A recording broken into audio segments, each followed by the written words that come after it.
بسم الله الرحمن الرحيم اعوذ باللہ السمیع العلیم من الشیطان الرجیم بسم اللہ الرحمن الرحیم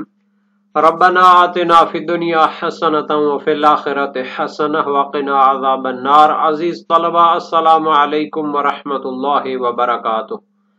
شرح المدوم کتاب حج درس نمبر 446 میں مناسک مینا سے ممنوع ہونے کے احکام کی تحقیق پیش کی جائے گی۔ کتاب الحج کے آخر میں شہید اول نے صد اور احصار کے احکام بیان کیے۔ شہید ثانی نے متعلقہ مسائل اضافہ کیے ہیں۔ ان میں سے ایک یہ ہے کہ اگر ایک شخص مناسک مینا سے ممنوع ہو جاتا ہے بیماری یا دشمن کی وجہ سے، تو آیا اس میں احکام صد اور احصار ثابت ہوں گے یا نہیں، تو ان کی تحقیق پیش کی جائے گی۔ شہید ثانی کی نظر میں دو احتمال پائے جاتے ہیں۔ متعلقہ مسائل اور فروعات ذکر ہوں گے، روایات اور احادیث کا تذکرہ ہوگا، عبارت کی تشریح اور تطبیق بھی پیش کی جائے گی۔ شہید اول نے آخری فصل میں احصار اور صد کے احکام بیان کیے، یعنی اگر انسان بیماری کی وجہ سے ممنوع ہو جاتا ہے حج کے اعمال سے، یا مکہ جانے سے عمرہ میں ممنوع ہو جاتا ہے، تو اس کے احکام بیان ہو چکے۔ کچھ مسائل کو شہید اول نے ذکر نہیں کیا تھا، ان میں حالانکہ اختلاف اور تحقیقات میں جو نظریاتی بحث ہوتی ہے فقہا میں پائی جاتی تھی، ان کو ذکر نہیں کیا شہید اول نے، تو شہید ثانی نے ان کو اضافہ کیا ہے۔ وہ چند مسائل ہیں۔ پہلا مسئلہ شہید ثانی نے یہ ذکر کیا کہ اگر کوئی شخص حج کا احرام باندھتا ہے اور باقی تمام اعمال کو انجام دے لیتا ہے، لیکن مناسک مینا سے ممنوع ہو جاتا ہے، رامی جمرہ عقبہ ہے، قربانی ہے، حل کرنا ہے، سر کو مونڈنا ہے، عید قربان کے دن ان کو انجام دینے سے ممنوع ہو جاتا ہے، دشمن کی وجہ سے کہ اس کو اصطلاح میں مسلود ہونا کہتے ہیں، یا مرض اور بیماری کی وجہ سے کہ اس کو محصور ہونا کہتے ہیں،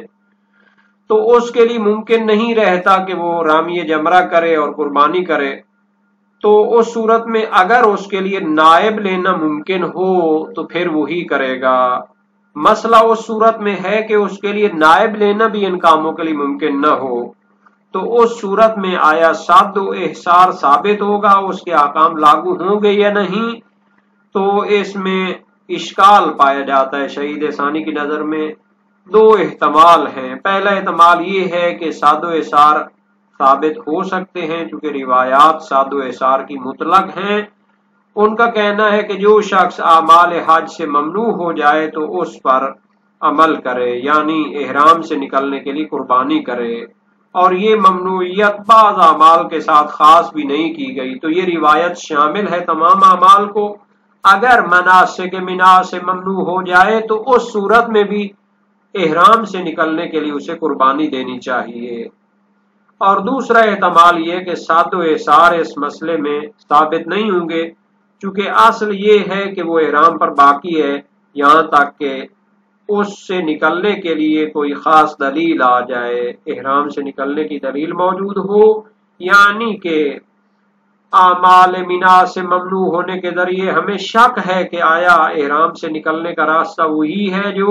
صد و احصار میں ہوتا ہے، یا جناب علی وہ اپنے احرام پر باقی ہے یہاں تک کہ وہ احرام سے نکلنے کے لیے کوئی دلیل لے آئے، تو اس سے صاحب احرام باقی ہونے کا جاری ہوگا۔ اور یہ دونوں احتمال اس صورت میں ہیں کہ جب حاجی کے لیے نائب لینا ممکن نہ ہو رامی جمرہ اور قربانی کے لیے، لیکن اگر وہ اس کے لیے نائب لے سکتا ہو تو اس صورت میں تو یقیناً صد و احصار ثابت نہیں ہوگا، بلکہ ان اعمال کے لیے نائب لے اور اس کے بعد اپنے سر کو مونڈے یا تقصیر کرے اسی جگہ پر کہ جہاں ممنوع ہوا ہے، اور اس طرح اکثر محرمات اس کے لیے حلال ہو جائیں گے، لیکن خوشبو، شکار اور عورتیں کہ اس کے حلال ہونے کے لیے اسے مکہ جانا پڑے گا، اعمال حج باقی انجام دے، تو پھر وہ سب چیزیں بھی حلال ہو جائیں گی۔ عبارت کو دیکھتے ہیں۔ فرمایا وَبَقِيَ أُمُورٌ مِنْهَا مَنْعُ الْحَاجِّ عَنْ مَنَاسِكِ مِنَا يَوْمَ النَّحْرِ إِذَا لَمْ يُمْكِنْهُ الاستنابۃ فی الرمی والذبح وفی تحققہما بہ نظر من اطلاق النص واصالۃ البقاء، یعنی کچھ متعلقہ مسائل احصار و صد کے رہتے ہیں جن کو شہید اول نے ذکر نہیں کیا، شہید ثانی ان کو ذکر کرنا چاہتے ہیں۔ ان میں سے پہلا مسئلہ یہ ہے کہ حاجی ممنوع ہو جاتا ہے مینا کے اعمال انجام دینے سے قربانی کے دن، چاہے وہ دشمن کی وجہ سے ہو، چاہے وہ مرض اور بیماری کی وجہ سے ہو۔ اذا لم يمكنه الاستنابۃ فی الرمی والذبح، تو اگر تو اس کے لیے رامی جمرہ عقبہ اور قربانی کے لیے نائب لینا ممکن ہو تو وہ مسئلہ واضح ہے کہ نائب لے لے اور اس طریقے سے عمل کرے، لیکن یہ مسئلہ اس صورت میں ہے جب اس کے لیے نائب لینا ممکن نہ ہو رامی جمرہ اور قربانی ذبح کرنے کے لیے۔ وفی تحققہما بہ نظر، تو اس طریقے سے صد و احصار ثابت ہوگا یا نہیں ہوگا، ہما کی ضمیر صد و احصار کی طرف جائے گی، بہی اس ممنوعیت کی وجہ سے۔ تو آیا مناسک مینا سے ممنوع ہو جانے سے صد و احصار ثابت ہوگا یا نہیں، اس میں اشکال ہے، نظر میں نے اشکال ہے۔ من اطلاق النص سے ثابت ہونے کی وجہ یہ ہے کہ چونکہ جو روایات صد و احصار کو بیان کرتی ہیں وہ مطلق ہیں، انہوں نے خاص عمل کو مد نظر نہیں رکھا، انہوں نے کہا ہے کہ اگر اعمال حج کو انجام دینے سے ممنوع ہو جاتا ہے تو پھر قربانی کر کے احرام سے نکل جائے، تو یہ نص شامل ہے اپنے اطلاق کے ذریعے اس صورت کو بھی۔ وَأَصَالَةِ الْبَقَاءِ، یہ یعنی کہ شامل نہ ہونے کی دلیل ہے، یعنی کہ جب تک ہمیں یقین نہیں ہو جاتا کہ صد و احصار کی دلیلیں اس کو شامل ہیں تو اصل یہ ہے کہ احرام باقی ہے۔ محرمات احرام کے حلال ہونے کے لیے دلیل چاہیے، تو دلیل جب موجود نہیں ہے تو اصالت بقاء احرام جاری ہوتی ہے۔ اما لو امکنہ الاستنابۃ فیہما فعل وحلق، لیکن اگر اس کے لیے ان دونوں اعمال کے لیے نائب لینا ممکن ہو، یعنی کہ رامی جمرہ عقبہ اور ذبح کے لیے نائب لینا ممکن ہو، فعل نائب لے گا کہ وہ جا کر اس کے اعمال کو انجام دے، وحلق و قصر مکانہ، اسی جگہ پر سر کو مونڈ دے یا تقصیر کرے، وتحلل، تو اکثر محرمات احرام اس کے لیے حلال ہو جائیں گے، واتم باقی الافعال، اور باقی افعال مکہ میں جا کر خود انجام دے اور باقی محرمات بھی حلال ہو جائیں گے۔ یہ پہلا مسئلہ تھا جو شہید ثانی نے اضافہ کیا ہے، دوسرا مسئلہ بھی یہاں پر بیان کرتے ہیں۔ وَمِنْهَا الْمَنْعُ عَنْ مَكَّةَ وَأَفْعَالِ مِنَا مَعًا وَأَوْلَى بِالْجَوَازِ هُنَا لَوْ قِيلَ بِهِ ثَمَّ وَالْأَقْوَى تَحَقُّقُهُ هُنَا لِلْعُمُومِ۔ دوسرا مسئلہ یہ ہے کہ اگر انسان مینا کے اعمال سے بھی اور مکہ کے اعمال سے بھی ممنوع ہو جاتا ہے، یعنی کہ مینا کے جو اعمال ہیں ان کو بھی انجام دینے سے ممنوع ہے، اور مکہ کے جو اعمال ہیں طواف زیارت ہے، طواف نساء ہے، سعی صفا و مروہ، ان سے ممنوع ہو جاتا ہے۔ تو اس صورت میں اگر ہم پہلے مسئلہ میں قائل ہیں کہ صد و احصار ثابت ہوگا فقط مینا کے اعمال سے ممنوعیت کی وجہ سے، تو اس مسئلہ میں بطریق اولا صد و احصار کو ثابت ہونا چاہیے، کیونکہ یہاں پر مینا کے اعمال کے علاوہ مکہ کے اعمال سے بھی وہ ممنوع ہے۔ تو شہید ثانی فرماتے ہیں قوی تر قول یہ ہے کہ صد و احصار اس صورت میں ثابت ہوگا، آیت کی وجہ سے، آیت میں عموم پایا جاتا ہے۔ فَإِنْ أُحْصِرْتُمْ فَمَا اسْتَيْسَرَ مِنَ الْهَدْيِ، نیز روایات بھی عمومیت رکھتی ہیں اور اس مسئلہ کو شامل ہیں،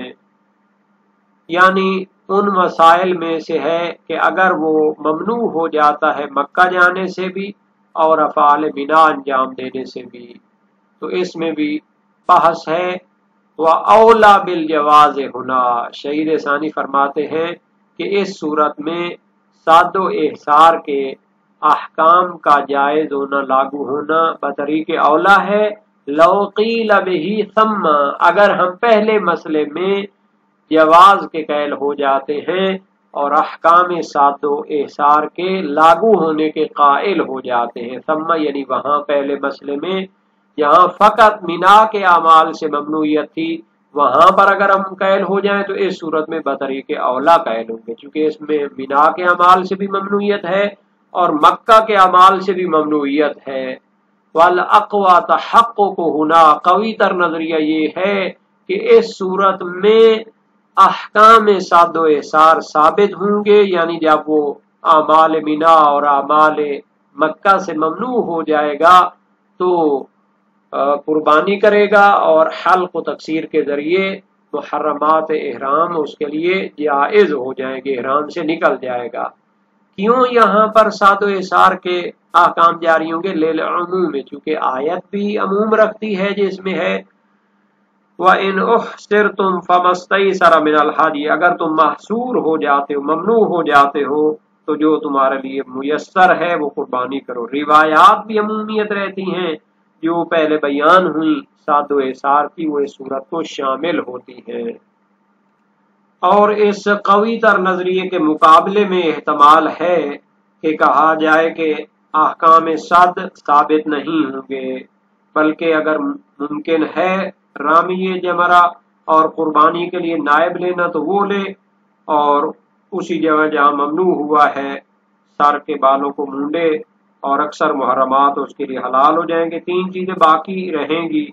خوشبو، شکار اور عورتیں، اور یہ اس وقت تک اس پر حرام رہیں گے جب تک کہ اسے مکہ جانے کی قدرت حاصل ہو جائے اور طواف زیارت، طواف نساء اور سعی صفا مروہ کے درمیان انجام دے، اگرچہ آئندہ سال کرے۔ تو یہ اس کے مقابلے میں نظریہ یہ احتمال موجود ہے۔ یہاں تک پہلے مسئلے کا تعلق ہے جہاں فقط مینا کے اعمال سے ممنوع ہوتا ہے، تو اس کے لیے بیان کیا گیا کہ اگر تو ممکن ہے نائب لینا تو اس پر عمل کرے گا، اگر ممکن نہیں ہے تو اس صورت میں بحث ہے۔ احتمال ہے کہ وہ اپنے احرام پر باقی رہے، جیسا کہ مدارک الاحکام میں اور مسالک الافہام فی شرح شرائع الاسلام میں فرمایا ہے، وہ اصل بقا پر وہ عمل کرتے ہیں، جبکہ صاحب جواہر الکلام فی شرح شرائع الاسلام فرماتے ہیں، تقویت کرتے ہیں کہ یہاں پر صد و احصار کا اطلاق ہوتا ہے، صد کرتا ہے ممنوعیت، اور اس کی صورت میں پھر اس کے احکام پر عمل کرتے ہوئے قربانی کر کے وہ اپنے احرام سے نکل سکتا ہے۔ اور سید المدارک نے مدارک الاحکام میں اس نظریے کو یعنی بہتر قرار دیا ہے۔ یہاں تک دوسرے مسئلے کا تعلق ہے جہاں وہ مکہ کے اعمال سے بھی اور مینا کے اعمال سے بھی ممنوع ہو جاتا ہے، تو علامہ حلی نے تذکرۃ الفقہاء میں اور منتہی المطلب فی تحقیق المذہب میں یقین کے ساتھ کہا ہے کہ وہ مسدود ہے اور ممنوع شمار ہوگا، اور اس پر اس کے احکام جاری ہوں گے، یعنی اسی جگہ پر وہ ذبح کرے قربانی اور سر کو مونڈ کر وہ اپنا احرام اتار سکتا ہے، ہر چیز اس کے لیے حلال ہو جائے گی، یہ جو احرام کی وجہ سے اس کے لیے حرام ہوئی تھی۔ اس لحاظ سے کہ یہ جو ممنوعیت ہوتی ہے یہ تمام محرمات سے حلال ہونے کا فائدہ دیتی ہے۔ تو اور اس نظریے کو جناب سید عاملی نے مدارک الاحکام فی شرح شرائع الاسلام میں مستحسن قرار دیا ہے، یعنی اچھا ہے، اور شہید ثانی نے مسالک الافہام فی شرح شرائع الاسلام میں اسے جید قرار دیا ہے، یعنی بہتر ہے۔ ہاں، شہید ثانی نے اپنی مسالک الافہام میں ایک احتمال دیا ہے اس کے مقابلے میں، فرمایا وَيُحْتَمَلُ أَن يَحْلِقَ وَيَسْتَنِيبَ فِي الرَّمْيِ وَالذَّبْحِ إِنْ أَمْكَنَ وَيَتَحَلَّلْ مِمَّا عَدَى الطِّيبِ وَالنِّسَاءِ وَالصَّيْدِ حَتَّى يَأْتِيَ بِالْمَنَاسِكِ، احتمال ہے کہ وہ رامی جمرہ اور ذبح قربانی کے لیے نائب لے اگر ممکن ہے، اور حل کر لے، اور وہ خوشبو، عورتیں اور شکار کے علاوہ چیزوں سے یعنی وہ حلال ہو جائیں گی اس کے لیے۔ یہ تین چیزیں باقی رہیں گی یہاں تک کہ مکہ کے اعمال کو اگلے سال وہ انجام دے لے۔ صاحب جواہر الکلام فی شرح الاسلام علامہ محمد حسن نجفی اس نظریے اور احتمال کو رد کرتے ہیں. فرمایا ولا یخفى علیک ما فی الاحتمال المذکور مع عدم امکان الاستنابت بعد عدم الدلیل بل ظاہر الادلۃ خلافہ، یعنی اس احتمال میں جو واضح اشکال پایا جاتا ہے وہ آپ پر مخفی نہیں ہے، کیونکہ نائب لینا تو اس کے لیے ممکن نہیں ہے، فرض یہی ہے، اور دلیل بھی نہیں ہے کہ وہ جناب علی آخر تک اگلے سال تک اس کے اوپر باقی رہے، بلکہ ممنوعیت اس پر صدق کرتی ہے، تو اس کو احکام ممنوعیت پر عمل کرنا چاہیے، قربانی کر کے حلق کر کے تمام محرمات اس کے لیے حلال ہو جائیں. بلکہ فرمایا ادلہ سے ظاہر اس کے خلاف ہوتا ہے، دلیلیں اپنے عموم کے ساتھ اور اپنے دلالت کے ساتھ بیان کرتی ہیں کہ یہ ممنوعیت کے احکام پر عمل کرے اور احرام سے نکل جائے.